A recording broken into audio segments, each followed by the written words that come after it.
څه وګورئ په خدای سړی په زیر سي یو مسلمانه خور یو پښتنه خور د ټیک ټاک د لارې جامې باسي د ټیک ټاک د لارې د پیسو ګټلو دپاره خپله پرده غورځي خپل حجاب غورځوي خپله حیا د لاسه ورکوي دا د پیسو په خاطر باندې او د دې بې حیایي دپاره چې کوم اسباب ټاکل سوي دي نن ټولو هغه اسبابو ته مسلمان په مسلمان کې بیا مسلمانې خور ورته مخه کړې ده اکثر صرف دا دی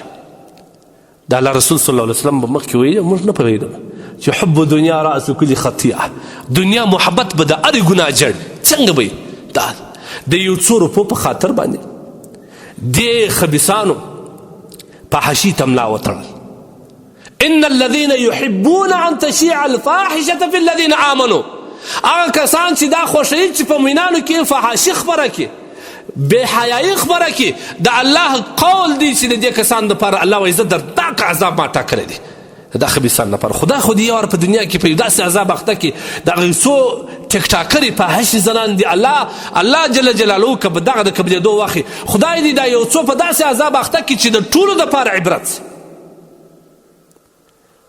نه په خبرو راګرځي نه په اصلاح راګرځي نه په رسول الله صلی الله علیه وسلم په قول راګرځي نه د قرآن په آیاتو په څه شي باندې راګرځي څومره د شیطان متبعین یاست څومره مې شیطان په نفس نه ننوتلی دي څومره مې شیطان په رګو نه ننوتلی دي دومره د خدای نور حیا نه کوئ کړه معاشره مو تباه کړل انسانیت مو تباه کړي نوي ځوانان مو را تباه کړل د خدای روی دی یو مسلمانه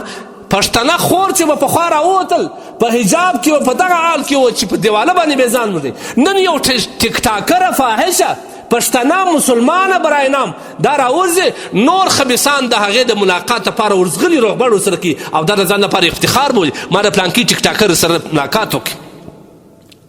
هلته چې هغه باپرده زنانه ورته وګوري چې دا دومره خلک پروتوکول ورکوي پر دې بېحیایي باندې هغه هم دې ته متوجه سي چې یاره زوم دا حجاب وغورځوم دا ټیک ټاک ته راووځم سبا به په بازار کې پر ما باندې داسې راشي یو ملاقات ته به مې خلک دومره زیات ولاړ